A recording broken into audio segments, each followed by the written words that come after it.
So today we're talking tyres.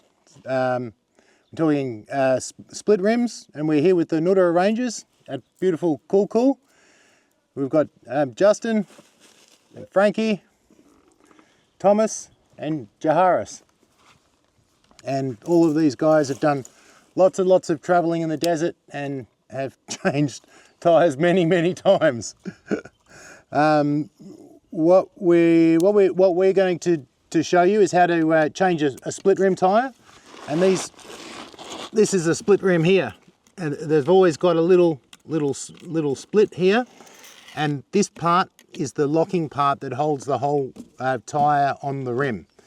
Now some corporations and some companies, hire companies, don't like using these because there is a chance that if you don't do it properly, this rim can let go. But I don't know, have you ever, Frankie, you've been working on the thing for a long time, has one ever let go for you? Oh, I had a few. You have? Had a few on the road, and like the Rangers have to know how to put them things on properly, the split themselves.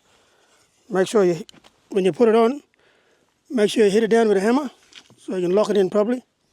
Otherwise, when you blow it up and when you go along, it does fly out in the whole tire, and you can cause accidents in that.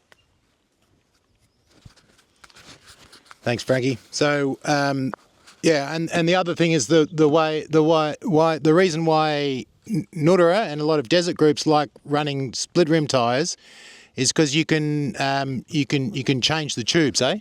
Yeah, it's more quicker.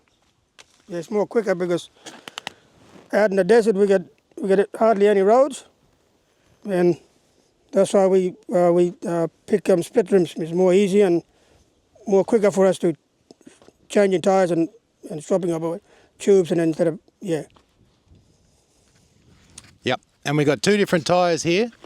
Both of these are 750 16s, and you can see that it says here 750 is the rolling diameter, is the length of the diameter around the outside, and the 16 is the 16-inch rim, so that's the distance of the rim.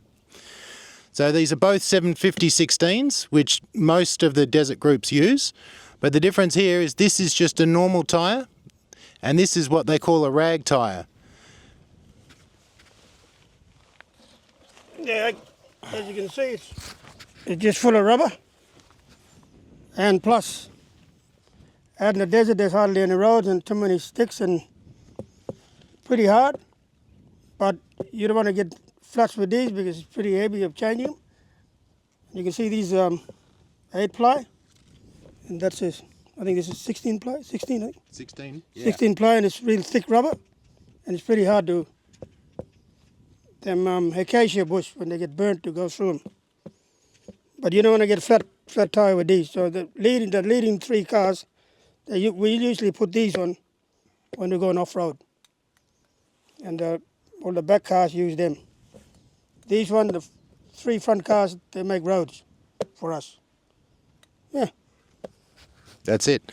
And the only other thing about these is because they've got so much rubber in them, if you're on the highway with them, they get too hot. So you can never be on the highway with these rag tyres, and you can tell the difference because it'll give you a ply rating, and you've got to order these in especially. These are favoured by Station Mob, eh? They run them in the bull buggies and that. Yeah. So these you'll never come across these unless you specially order them in. But if you're unsure, you can always check the ply rating. And you make sure that, don't ever run these on the highway because they get too hot. There's too much rubber in there, gets too hot, and they blow up.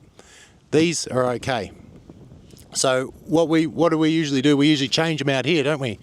Yeah, we look to the nearest, like usually before we go out all the main big trips of that, we have a meeting and we do the right TOs for their country, and we find out like who's going to take the lead in car, and make sure the three front ones, we put these rag tires on, and the rest follow behind. It's more easy for making roads for us. Yeah.